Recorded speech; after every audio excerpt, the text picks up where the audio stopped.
Muli, isang mapagpalang gabi po sa inyo mga kapatid. Miyerkules na naman po ngayon. Midweek service na naman po natin.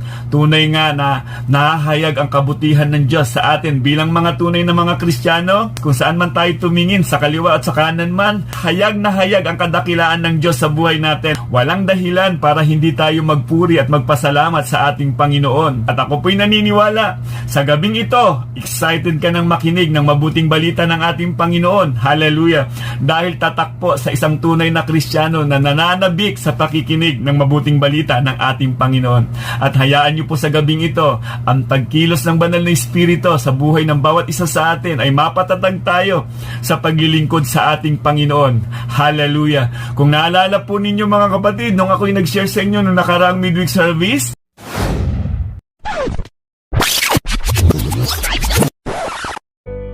ang kasapatan sa piling ng dakilang Diyos. Hallelujah!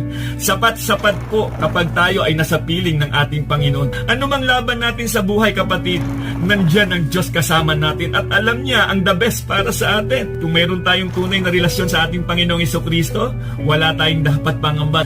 24 hours siyang nakatingin. Sa bawat pagpupuri at pagpapasalamat natin, nadadakila ang Diyos na makapangyarihan.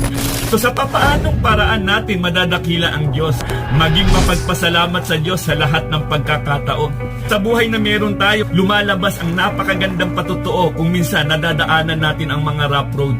Kung plain lang po ang dinadaanan natin at panatag ang dadaanan, parang napakahirap magpatotoo. Pero minsan kaya nga tayo nakakaranas ng mga rough road sa buhay natin upang maluwalhati ang Diyos na makapangyarihan na siya ang kumilos, tumulong kung bakit mo na itawid ang mga problema yun. Nakatawid ka sa rough road dahil nakita natin yung kamay ng Diyos ang tumulong sa atin. Dahil tunay na mga believer lamang po, nahahayag ang ginawa ni Kristo sa buhay natin. In season and out of season, dapat ang Diyos ang lagi napaparangalan sa buhay natin. Pangalawa po mga kapatid, paanong paraan natin madadakila ang Diyos? Maging mapagpasalamat sa Diyos sa lahat ng pagkakataon. Maging mapagpatotoo sa kabutihan at kapangyarihan ng Diyos. Alam niyo po ba mga kapatid, mula nang naging Kristiyano tayo, mula nung naligtas tayo, kalakit na sa atin dito ang patotoo. Yung dating buhay na dati bang parang nakasalanan, ang gulo-gulo ng buhay, dahil naabot ng grasya at biyaya ng ating Panginoon, nagkaroon ng bago. Malaki ang epekto niyan sa mga hindi mananampalataya. So sa papaanong paraan natin madadakila ang Diyos? Magpasalamat lagi sa kabutihan ng ating Panginoong Diyos. Hallelujah! Magpatotoo lagi sa kabutihan ng ating Panginoong Diyos. Magtiwala sa kabutihan ng ating Panginoon. May mga sakit man tayong pinagdadaanan, kapatid, hindi ka iiwanan ng ating Panginoon. Hanggat taglay mo ang hiningang yan, kasama mo pa rin ang Diyos. May dahilan para humingi ng tulong sa ating Panginoon. Ang Diyos laging nakatingin sa atin. 24 hours yan, hindi yan katulad ng tao. Ang Diyos kailanman ay hindi mapapagod. Lagi siyang nagmamasid sa lahat ng mga ginagawa natin. Kapatid, kabilang ka ba sa nananalig sa ating Diyos na makapangyarihan sa lahat? Hallelujah! Tunay pong napagpala tayo sa mensahe ng ating Panginoon. At ngayong gabing ito, mga kapatid, may bagong panawagan na naman ang ating Panginoon. At ang laging layunin ng ating Diyos, mapatatag tayo sa ating pananampalataya. Kung tayo po ay nakikinig lagi ng salita ng Diyos at lagi po tayong nagdi-desire na mapalago ang ating pananampalataya, kakatagpuin tayo ng ating Diyos. Ang layunin po ng pangangaral ng salita ng ating Panginoon ay mapatatag po tayo sa ating pananampalataya at huwag tayong mawalan ng pag-asa. Mga kapatid, ang ating pong pag-aaralan ngayon ay napakahalaga po nito. Pagkakaisa at pagsasama-sama, may dalang tagumpay at pag-asa. Hallelujah! Napakahalaga po ng pagkakaisa. Tayo pong mga Kristiyano, tinawag po tayo ng Diyos para magkaisa na ipahayag ang mabuting balita ng ating Panginoong Jesucristo. Nilangkapan pa po tayo ng banal na Espiritu ng Diyos upang huwag tayong matakot, upang hindi tayo panghinaan ng loob. Sa panahon nating kinalalagyan ngayon, Kristiyano na lamang talaga ang naninindigan sa katotohanan at ang kapangyarihan natin ay ang salita ng Diyos. So maganda po ito mga kapatid, naway nasa maayos kayong kalagayan ngayon at nananabik po kayo na makinig ng mabuting balita ng ating Panginoon. Sige po, basahin po natin ang ating scripture reading at mapagpala po tayo sa mensahe ng ating Panginoon. Matatagpuan po natin ang ating scripture reading sa mga awit 133 verse 1 to 3. Hallelujah! Sabi dito sa verse 1, napakaligaya at kahanga-hanga sa ating pagmasid ang nagkakaisa at laging sama-sama na magkakapatid. Hallelujah. Langis ng olibo ang nakakatulad at nakakahawangis sa ulo at balbas nitong si Aaron. Kapag ipinahid, umaagos ito at nababasa pati ang suot na damit. Hallelujah. Katulad din nito'y hamog sa umaga sa bundok ng Hermon, hamog na dumilig sa dakong maburol na bundok ng Seyon. Sa lugar na ito, nangako si Yahweh ang pangakong buhay na mananatili. Purihin po ang salita ng ating Panginoon. Tayo po'y manalangin at magpasalamat po tayo sa ating Diyos na makapangyarihan. Hallelujah. Dakilang Diyos, maraming salamat po muli, Panginoon, sa iyong mga salita na aming nabasa, Panginoon. Ang dalangin po namin, Ama, ang pagkilos ng iyong banal na Espiritu sa puso, sa isip namin, Panginoon, naway maitanim ito sa buhay namin at magdulot sa paglago ng aming pananampalataya. Mga kapatid ko na naroon sa kanilang mga tahanan, kayo po, O Diyos, ang patuloy na kumatagpo sa lahat ng kanilang pangangailangan sa espiritual. Dakilang Diyos na makapangyarihan, hayaan niyo pong tumatag ang aming pananampalataya sa mga salitang ito, Panginoon, at mahayag, Panginoon, ang hiwaga ng salitang ito sa buhay namin, Panginoon, upang patuloy kaming makapaglingkod sa inyo, Ama. Mapatatag kami, mapalakas kami, Panginoon, sa mga salitang aming nabasa. Pagkilos nawa ng iyong banal na Espiritu, Panginoon, ang aming kailangan sa gabing ito, Ama.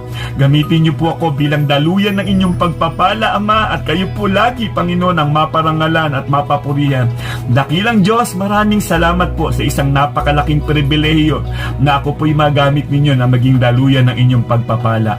Ama, maraming salamat po. Ibinabalik po namin sa inyo, Ama, ang pinakamataas na papurit pasasalamat sa pangalan po ng aming Panginoong Yesus.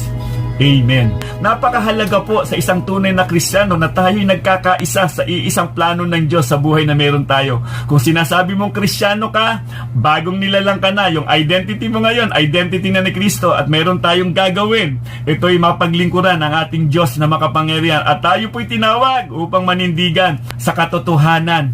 Manindigan kung ano ang tama. Hallelujah. Doon tayo ayon sa salita ng ating Panginoon. Sige po mga kapatid, balikan po natin yung kaninang verse 1. Napakaganda po nito. Alam ko may ikanta ho ito. Madalas ito kinakanta nung bata pa ako, naaalala ko.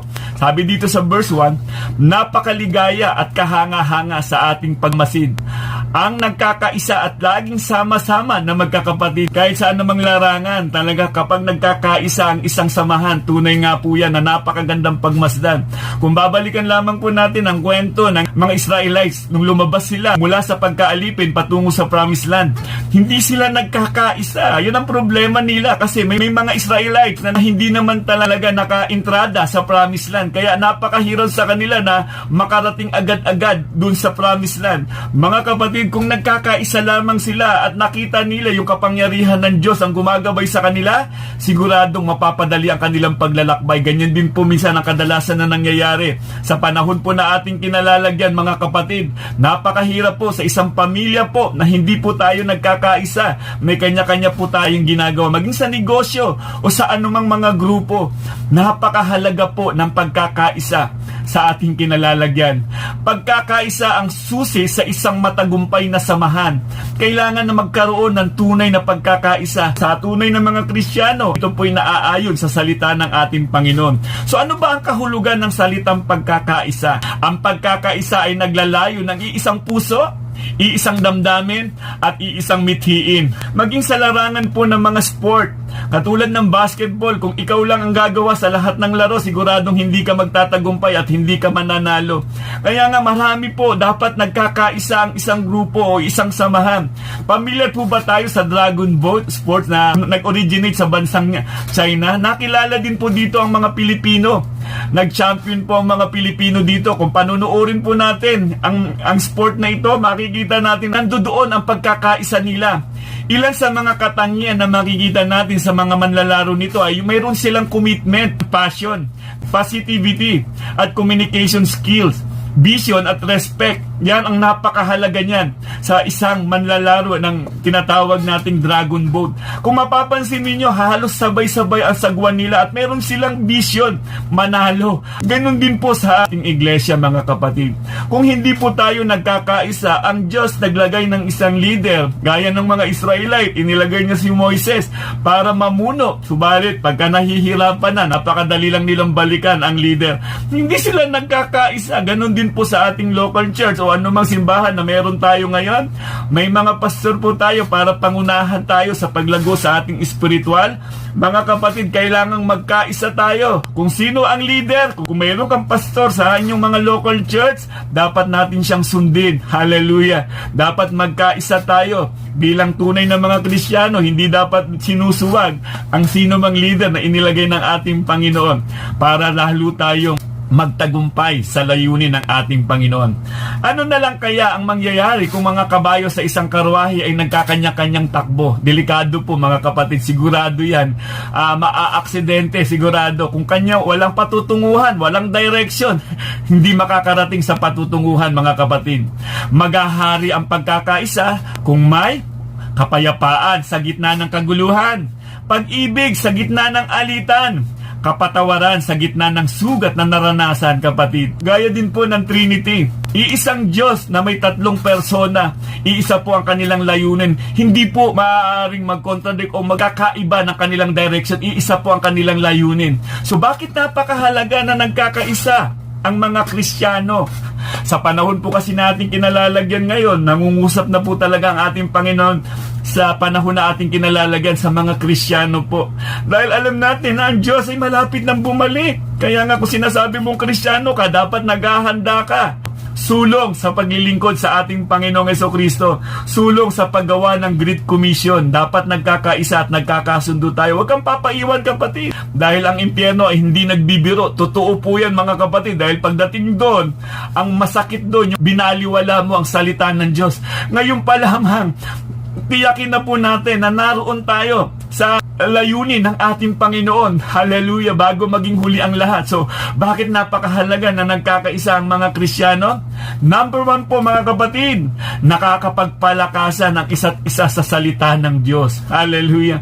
Huwag nating tatanggapin, mga kapatid. Ngayon, kasi ang online meron na eh. Kung able ka naman, kaya mo naman pumunta sa local church. Bakit hindi tayo pumunta sa ating mga local church? Mga kapatid, hindi natin maramdaman yung mga kapatiran natin. Di ba? Hindi natin makamayan, hindi man lang natin mayakap, kaya nga nagpapalakasan ng isa't isa sa salita ng Diyos.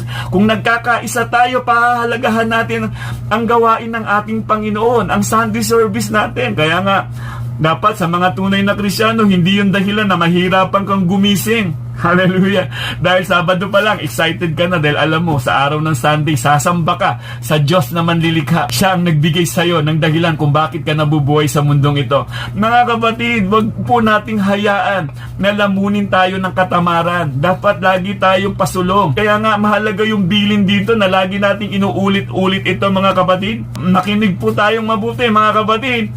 Dahil ang Diyos po natin, hindi po siya nagkukulang ng panawagan. Gisingin tayo sa panahon na ating kinalalagyan. Baka kasi masyado kang naiidlip sa panawagan ng mundong ito, mga kapatid. Ang tunay na Kristiyano, nakikinig sa panawagan ng ating Panginoon. Ang Diyos ay hindi siya magkukulang para muli tayong ipanumbalik sa Kanya. Sabi dito, Hebrews chapter 10 verse 24 to 25, sikapin din natin gisingin ang damdamin ng bawat isa sa pagmamahal sa kapwa at sa paggawa ng mabuti. Verse 25, huwag nating kaliligtaan ang pagdalo sa ating mga pagtitipon, gaya ng ginawa ng ilan. Sa halip, palakasin natin ang loob ng isa't isa, lalo na ngayong nakikita nating malapit na ang araw ng Panginoon. Hallelujah! Noon pa lang pala, mga kapatid, problema na rin pala. May mga mananampalataya na pala noon na hindi talaga nagpapahalaga sa gawain ng ating Panginoon. Mga kapatid, hayag na po ang salita ng Panginoon sa panahon na ating kinalalagyan. Delikado po ito kasi inilagay sa Bible na wag daw natin kakaligtaan ang pagtitipon ng mga banal. Hallelujah! Kung saan nagpapalakasan ang mga tunay na mananampalataya. Kung sinasabi mong Kristiyano ka, kapatid, mayroon niyang ningas ng banal na Espiritu ng Diyos na hindi ka papayag na sa bahay ka lamang. Hallelujah! Able ka naman, malakas ka naman. Ano pa bang dahilan para hindi ka pumunta sa ating local church? Maliban na lamang talaga kung mayroon kang kapansanan na hindi mo talaga kaya pumunta. Pero kapatid, kung kaya naman, bakit huwag nating tatanggapin na online na lamang po tayo, mga kapatid? Dahil nung minsan, naranasan natin yan sa mga tunay na Kristiyano, may ningas ng banal na Espiritu ng Diyos. At after ng pandemic, church tayo, andoon tayo sa ating mga kapatiran, kapatiran natin. At pagdating ng panahon, yan din ang makakasama natin, yung mga tunay na Kristiyano sa piling ng ating Panginoon.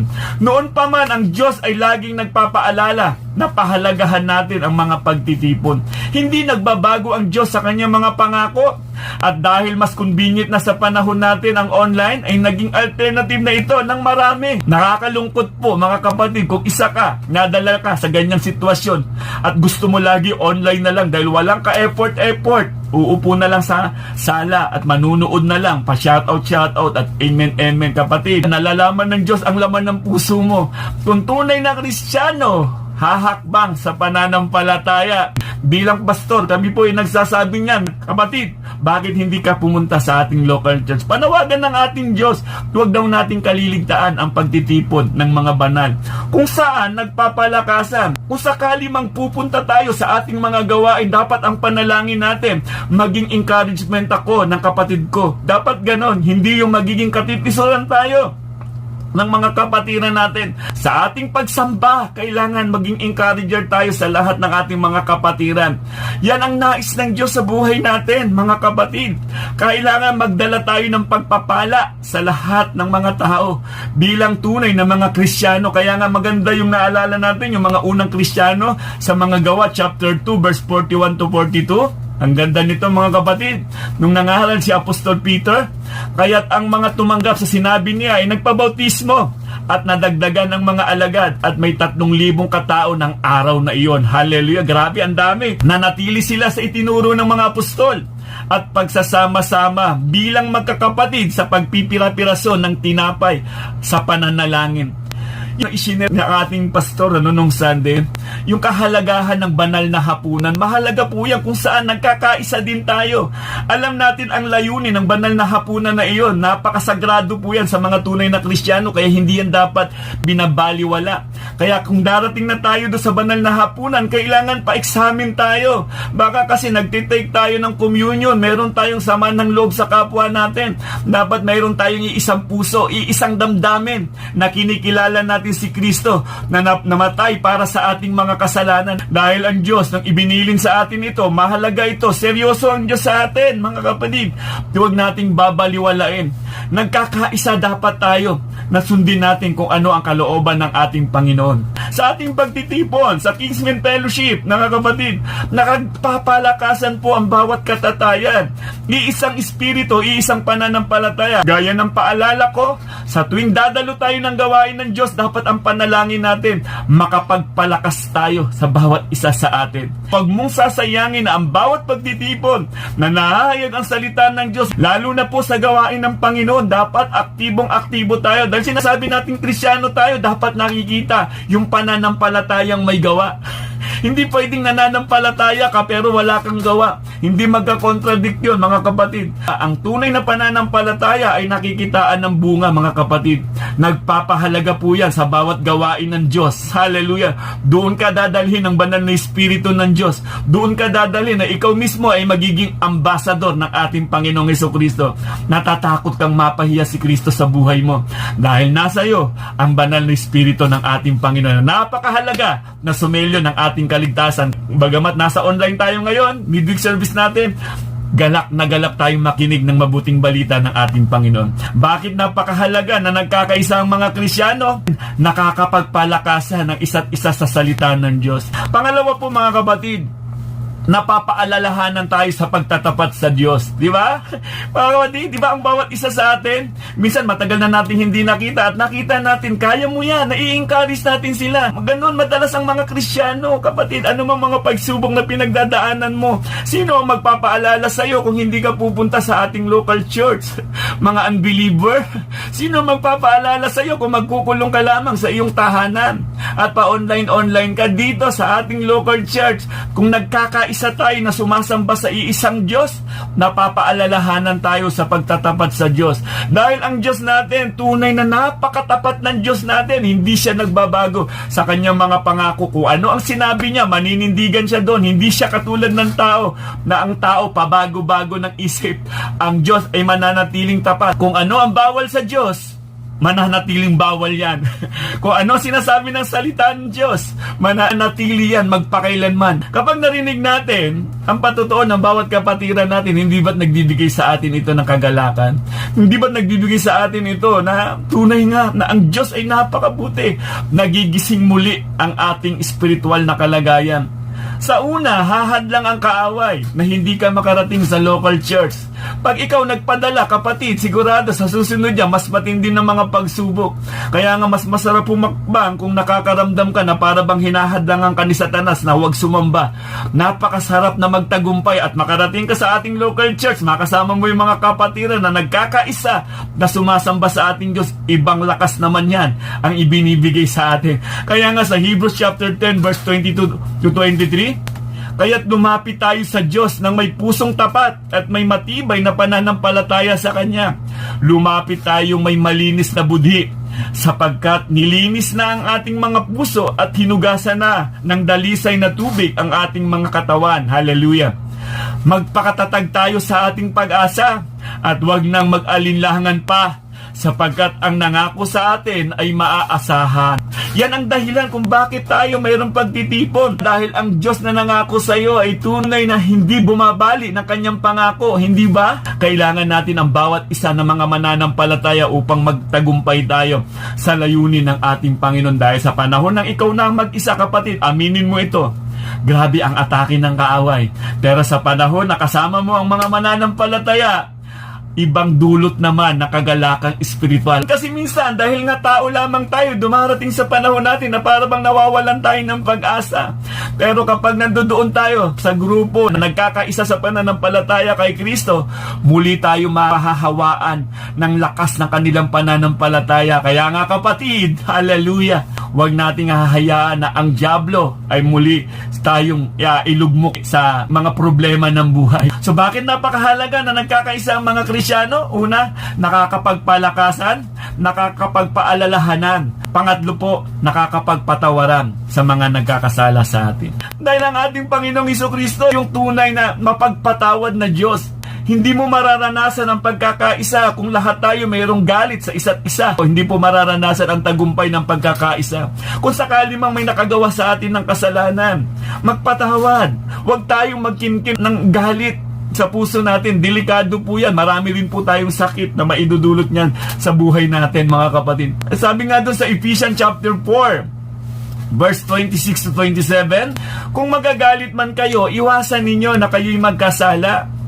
Huwag ninyong hayaang lumubog ang araw na galit pa rin kayo. Kumusta ka, kapatid? Verse 27, huwag ninyong bigyan ng pagkakataon ng dyablo. Hallelujah! Kapag ganito pala na nagtatanim tayo ng galit sa puso natin, ang dyablo umaatake. Kumusta ka, kapatid? Baka mamaya, isang taon na nakakalipas, hindi ka pa rin nagpapatawad. O kaya, dekada na, hindi ka pa rin nagpapatawad. Sabi doon, wag daw nating palalampasin na lumubog ang araw. Dapat daw nagpatawad na tayo. Kasi nga, aatake ang kaaway. I-enjikan kanya ng iba't ibang mga salita. Hallelujah. Ito yung pagkakataon niya na atakihin ka. At ang pagpapala ng Diyos, hindi mo matatanggap kung marami kang hinanakit sa puso mo. Kaya nga, ang galit na itinatanim natin sa ating puso ay isang paraan ni Satanas upang hindi natin matanggap ang mga pagpapalang inilaan sa atin ng Diyos. Di ba, bilin sa atin ng Panginoon, magpatawad tayo kasi kung hindi daw tayo magpapatawad, hindi rin din daw tayo patatawarin ng ating Amang nasa langit. Di ba? Kung Kristiyano ka, Ikaw ang unang magpapatawad. Huwag mo nang igiit na ikaw ang tama at sila ang mali. Di ba mga kapatid? Sa Ephesians chapter 4 verse 30 to 32, huwag na ninyong sakta ng kalooban ng Espiritu Santo ng Diyos, sapagkat siya ang tatak ng Diyos sa inyo. Ang katibayan na kayo'y tutubusin pagdating ng takdang araw. Hallelujah! Alisin na ninyo ang lahat ng sama ng loob at puot at galit. Huwag na kayong mambubulyaw, manlalait at mananakit ng damdamin ng kapwa. Hallelujah! Sa halip, maging mabait kayo at maawain. Magpatawad kayo sa isa't isa tulad ng pagpapatawad sa inyo ng Diyos dahil kay Kristo. Amen! Kaya pala natin nagagawang magpatawad na dahil yung identity natin ngayon, bagong nilalang na tayo. Binago na tayo ng ating Panginoong Jesucristo. Hallelujah! Kaya pala ang pagpapatawad sa atin, madali na lang. Hindi na mahirap gaya ng dati na wala ang banal na espiritu sa buhay natin. Teka lang, mahirap magpatawad. Argabyado ako. Pero ngayon, dahil sa ginawa ni Kristo dun sa krus ng Kalbaryo at ang banal na espiritu ng Diyos nakasama natin, ang dali na lang magpatawad. Magpatawad dahil sa sino mang nagpapatawad ay hindi yan lugi sa paningin ng ating Panginoon. Hindi na tayo alipin pa ng pagkakasala, kundi alipin na tayo ng katwiran ni Kristo. Ang pag-ibig na mula sa Diyos ang nagahari sa ating puso mula nang makipag-isa tayo sa Panginoong Jesucristo. Hallelujah! Kung sinasabi natin Kristiyano tayo, kapatid, ang pagpapatawad ay isang tunay na gawain ng isang tunay na Kristiyano. Dahil ang ating Panginoong Jesucristo, nung siya'y nakapako doon sa krus ng Kalbaryo, anong sabi niya? Lucas chapter 23 verse 34, sinabi ni Jesus, Ama, patawarin mo sila sapagkat hindi nila nalalaman ang kanilang ginagawa. Pinaghati-hatian ng mga kawal ang damit ni Jesus. Sila'y nagpalabunutan upang malaman kung kani-kanino mapupunta ang bawat kasuotan niya. Hindi ba sa larawang ito, makikita natin kung gaano kadakila ang Diyos? Sa kabila ng mga kasalanan na ginawa ng mga tao sa Kanya, ang sabi niya, Ama, patawarin niyo po sila sapagkat hindi nila alam ang kanilang ginagawa. Sa ating mga Kristiyano, minsan may mga lumalait sa atin. Alam po natin, dapat bukas ang ating espiritual na atake ng kaawayan para panghinaan tayo ng loob. Magpatawad ang susi ng lahat. I-release po natin yan sa ating Panginoon. Ilatag po natin sa paanan ng ating Diyos ang lahat ng ating mga pasanin. Kapatid, mas mapalad po ang tayo po'y magpatawad. Sa panahon po ngayon, mga kapatid, malapit nang dumating ang ating Panginoong Jesucristo, baka meron ka pang hinanakit. Kung sakali man na hindi mo na maabot ang taong iyon, ilatag mo sa paanan ng Diyos at humingi ka ng tawad sa Kanya. Pinapatawad mo na siya. Mahirap, kapatid, na mayroon ka ditong pasan-pasan sa puso mo na napakabigat. Magpatawad po, mga kapatid. Dahil ang Diyos natin, siya ang isang napakagandang halimbawa. Pinatawad niya ang lahat ng mga taong nagkasala. Dahil nga bulag sa espiritual na kalagayan, tayo po mga Kristiyano, nakikita na po natin ang kalagayan ng mundong ito. Alam naman po natin, maging kay Stephen, pinagbababato siya hanggang sa mamatay. Ano sinabi niya? Patawarin niyo po sila. Yan po ang tatak ng mga tunay na Kristiyano, mga kapatid. Kung sinasabi natin Kristiyano, huwag kang magtanim ng sama ng loob dyan sa puso mo. Hayaan mo si Kristo ang mga pangako ng Diyos ang maitanim sa puso na iyan, kapatid. Dahil ikaw, hindi ka panlupa, panlangit po ang mga tunay na Kristiyano. At ang mga tunay na Kristiyano, nagkakaisa yan. Naganapin ang kalooban ng ating Diyos na makapangyarihan sa lahat. Nagkakaisa yan sa iisang layunin dahil ipinagkaloob sa atin ang banal na Espiritu na mayroon tayong iisang gagampanan na maluwalhati ang Diyos na makapangyarihan sa buhay natin. Kapatid, kumusta ka? Kumusta ang bawat isa sa atin? Ikaw ba'y kabahagi sa gawain ng ating Panginoon? Mayroon tayong dapat lakbayin at tapusin sa plano ng ating Panginoon. Nang likhain ng Diyos ang buong sanlibutan, nagpapunction ito ayon sa layunin at plano ng Diyos. Nagkakaisa ito upang gampanan ang napakagandang plano ng Diyos. Kung lahat ng nilikha ng Diyos, nagpapunction ito sa napakagandang plano ng Diyos. Kung titignan natin, mga kapatid, ang nilikha ng Diyos, talagang ang kahanga-hanga ang Diyos na lumikha sa buhay natin. Mga kapatid, naway napagpala po tayo sa mensahe ng ating Panginoon. Naway nakita po natin ang pagkakaisa ay susi ng tagumpay. Dapat Ang pagkakaisa, ito ay nakaangkla sa plano ng Diyos, sa layunin ng Diyos. Kaya nga mga tunay na Kristiyano ngayon, kapatid, hindi ka na nangangapa sa kadiliman. Alam mo na kung ano ang pipiliin mo. Dapat sa ating pagtitipon, nagpapalakasan dapat tayo. Sa tunay na mga Kristiyano, dapat nagpapatawad tayo. Mga kapatid, sa aking pagtatapos, ito po isinulat ni Apostol Pablo upang nakita natin ang pangsyon ng pagkakaisa. Bagamat iisang katawan ni Kristo ang pinatutungkulan nito, huwag nating hamakin ang bawat isa sa atin, mga kapatid. Sabi dito, 1 Corinthians chapter 12, verse 24 to 27, hindi na ito kailangan gawin sa mga bahaging sadyang maganda. Nang isaayos ng Diyos ang ating katawan, binigyan niya ng higit na karangalan ang mga bahaging di gaanong marangal. Hallelujah! Upang hindi magkaroon ng pagkakabahabahagi at sa halip ay nagmalasakit sa isa't isa. Kung nasaktan ang isang bahagi, nasasaktan ang lahat. Kung pinaparangalan ng isang bahagi, nagagalak ang lahat. Kayong ang lahat ang iisang katawan ni Kristo at bawat isa sa inyo ay bahagi nito. Hallelujah. Kaya nga sa atin bilang isang tunay na mga Kristiyano, iisa po ang layunin natin, mag-glorify ang ating Panginoong Hesukristo sa buhay na meron tayo. May mga Kristiyano na madalas nasa stage at sila madalas ang nakikita ng maraming mga tao. At madalas naman, meron ding mga Kristiyano na nariyan lang, bagamat napaka-aktibo nila sa gawain ng ating Panginoon. Kaya nga isa sa magandang paalala dito na nabasa natin sa sulat ni Apostol Pablo, na wala tayong hahamakin na bawat isa. Merong ginagampanan ang bawat mananampalataya. Merong mang nahahayag o nakikita katulad ng katawan natin, yung puso hindi naman nakikita yan, yung utak hindi rin naman nakikita, pero napakahalaga niya sa katawan na meron tayo. Ganun din po sa atin bilang tunay na mananampalataya na nagkakaisa sa ating Panginoong Hesukristo. Dapat na-appreciate natin ang bawat kapatiran natin. Hallelujah! Dahil ang Diyos tumawag kung saan ka dapat ilalagay, mag-function ka ayon sa iyong ginagalawan. Hallelujah! So mga kapatid, hindi pwedeng magkagulo ang katawan ni Kristo.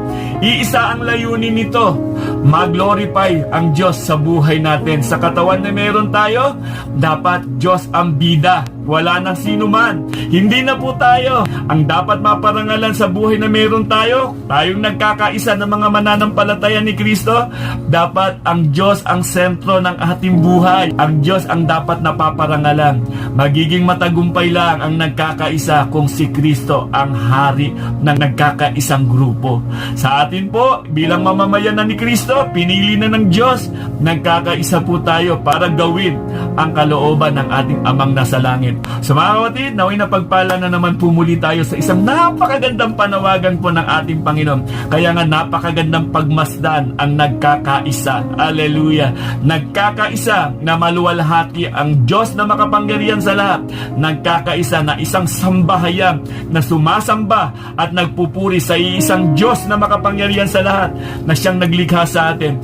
Lagi nating pasalamatan at papurihan ang Diyos na makapangyarihan, ang ating Panginoong Hesukristo, na siyang nabayubay doon sa krus ng Kalbaryo upang tayo ay magkaroon ng kaligtasan. Dapat na-appreciate natin lagi ang dakilang pag-ibig ng Diyos sa buhay natin. Na kapatid, sumayin niyo nawa ang kapayapaan, kagalakan at pag-asa, at patuloy nating ipahayag sa pangalan po ng ating Panginoong Hesukristo may kagalingan, sa pangalan po ng ating Panginoong Hesukristo may buhay na walang hanggan. God bless and God first. Napakaligaya